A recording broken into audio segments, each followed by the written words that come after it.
William's naughty best man speech, a right royal fireworks show and a surprise from compere James Corden, inside Harry and Meghan's lavish evening do hosted by Prince Charles.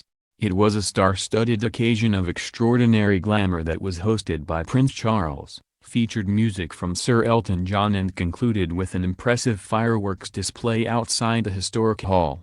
And Prince Harry and Meghan Markle's wedding reception is also said to have featured a naughty speech from best man Prince William, a thanks from Meghan to the royal family for welcoming her and a surprise from compere James Corden. The dinner party at Frogmore House in Windsor Great Park featured Harry's favorite house tracks curated by DJ Sam Totally, who also performed at Pippa Middleton's wedding, and a Drinks of the World theme bar.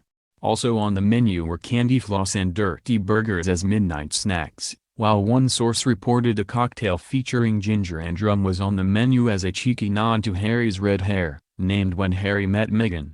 The sit-down dinner was organic, sourced at the request of Prince Charles, and the light bite canapés were themed spring meets summer. The meal, paid for by the Prince of Wales, ran from 7:30 p.m. to around 10 p.m. There were said to have been naughty speeches from William and a joint effort from Tom Skippy and Skip and Tom Van Straubenzee. Meghan is also thought to have thanked the royal family for welcoming her in. Guests are also understood to have returned to London late last night for an after party at celebrity favorite Chiltern Firehouse in Marylebone. Another party had been planned in a soundproofed private home in Chelsea. At one point a grinning Harry is said to have turned to his guests, asking, "Can anyone play the piano?" before Sir Elton John gave a moving medley of 4 hits, Your Song, Tiny Dancer, Circle of Life and I'm Still Standing. The newlyweds danced the night away after arriving in a converted electric Jaguar for their wedding reception at Frogmore House, following a multicultural wedding the likes of which Britain's royals and the millions watching have never seen before. Around 200 guests joined the couple at the evening event at the 17th-century Frogmore Mansion in the grounds of Windsor Castle, where Meghan, wearing an aquamarine ring which once belonged to Princess Diana, made a speech to guests. They traveled in a silver-blue open-top Jaguar E-Type Concept Zero, which was originally manufactured in 1968 and now runs on electricity, on her way to the English country house which stands in the home park of Windsor Castle and is part of the Crown Estate. It is only open to individuals on 3 days of the year. The bride's evening dress was designed by Stella McCartney and is a bespoke lily-white high-neck gown made of silk crepe, while her aquazura shoes were silky satin with soles painted in baby blue. Her hair, styled by George Northwood, was in a relaxed updo, with loose strands tucked behind her ears amid the breeze. She was spotted wearing the large ring on her right hand which once belonged to Harry's mother. A double-decker coach full of guests arrived at the entrance to Frogmore House for the evening reception at 7:15 p.m. The coach had arrived from Coworth Park Hotel in Ascot, where Princes Harry and William spent the night before the wedding. Princesses Beatrice and Eugenie arrived in a black Bentley at 7:30 p.m. while Sophie, Countess of Wessex, arrived just before 8 p.m. in a Land Rover Discovery. Actor Corden, who attended the ceremony earlier with his wife Julia Carey, was said to have played the role of host and entertainer for the reception. Guests invited to Frogmore House, a royal estate in Windsor Home Park, were given a few hours after the lunch to rest and change outfits. Earlier Meghan became the first mixed-race member of the royal family in an extraordinary journey for a girl born in Los Angeles to a white father and African-American mother who fought her way through the tough world of show business to land a plum role in the TV series Suits. Harry and Meghan's big day couldn't have been more different than royal weddings of the past, especially because the prince was visibly emotional throughout, and guests suggested it was the most diverse major event in the Queen's 66-year reign with heavy influences from the US and Meghan's mixed-race background. The prince had looked tearful when he saw his bride for the first time, grabbing her hand telling her, "You look amazing, I missed you," before tenderly lifting her veil. They will spend their first night as a married couple at Windsor Castle and are expected to return to Kensington Palace in London today. The new Duke of Sussex also said thank you after his father Prince Charles walked the now Duchess of Sussex down the aisle of St George's Chapel, having stepped in at the last moment for Meghan's father Thomas. The newlyweds shared tears, laughter and a passionate kiss in front of their hundreds of VIP guests dominated by Hollywood stars including the Clooneys, the Beckhams, Idris Elba, Oprah Winfrey, Tom Hardy, and James Corden. Elton John, who sang at Princess Diana's funeral in 1997, performed at the lunchtime reception hosted by the Queen in a poignant nod to Harry's late mother, who died when he was only 12. All the senior British royals were also there to support the couple including Her Majesty the Queen, Prince Philip, Harry's best man Prince William and his wife Kate, who brought George and Charlotte but left baby Louis with the nanny. The former actress, 36, managed to make a tearful Harry giggle as they exchanged vows before being pronounced man and wife by the Archbishop of Canterbury Justin Welby.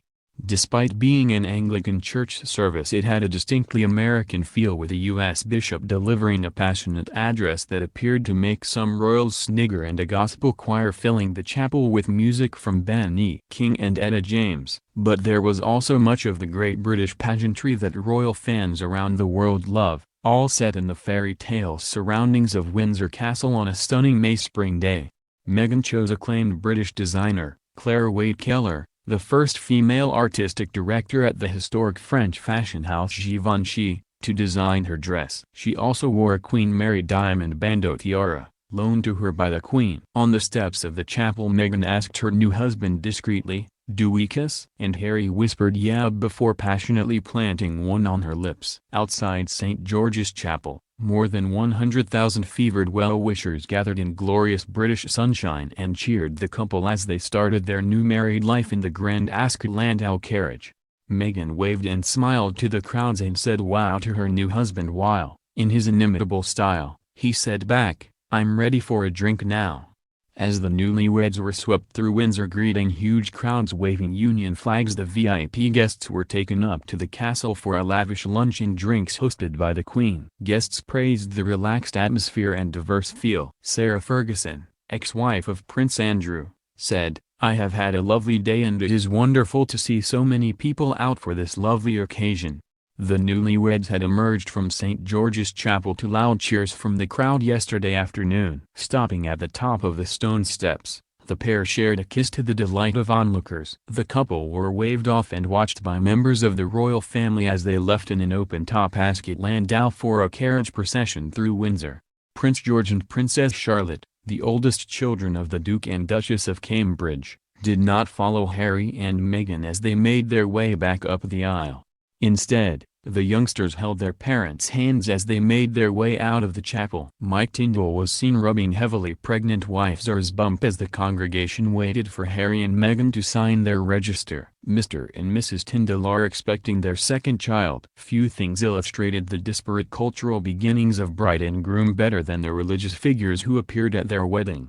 Archbishop of Canterbury Justin Welby officiated with the measured solemnity common to Church of England services, while Chicago-born Bishop Curry riveted the congregation with a fiery delivery of his Power of Love address. Few things illustrated the disparate cultural beginnings of bride and groom better than the religious figures who appeared at their wedding. His speech touched on issues including slavery and poverty, even channeling the spirit of another celebrated black orator, civil rights leader Martin Luther King Jr. While the bishop's performance may have been a break from the norm for the royal family, it delighted viewers in America. U.S. journalist Helaman Abdelmahmoud tweeted, "A black relevant preaching to British royalty about the resilience of faith during slavery is 10,000,000% not what I thought I was waking up for. The royal wedding is good." Former British tabloid editor Piers Morgan added, "Wow." Still reeling from relevant Curry. "What a moment. What a guy." He may have gone on a bit long, but as my youngest son just rang to say, "Dad, imagine being a black American watching this wedding. It's historic, and brilliant." He's right. Staples of gospel music sat alongside traditional church hymns on the order of service handed out to wedding guests. Karen Gibson and the Kingdom Choir captivated viewers around the world with a performance of Stand By Me, written by African-American singer Ben E. King, and This Little Light of Mine, a tune which colored the sound of the civil rights movement. Many wrote online that the performance had reduced them to tears. Ms. Gibson later told Sky News, "Both of those are gospel staples, you know. They are very well known. Etta James has done this arrangement. We really enjoyed it. We really rocked up to that one, you know. It was great fun. Praising the address of Bishop Curry, she added, "It's what we're actually used to. That's the flavor of preachers we're used to." So we were getting very excited. As the couple slipped away for the signing of the register during the service, another talented black musician, Sheku Kana Mason, took center stage. The British cellist, winner of BBC Young Musician 2016, held the attention of the chapel as he performed several moving pieces which had been selected by the palace.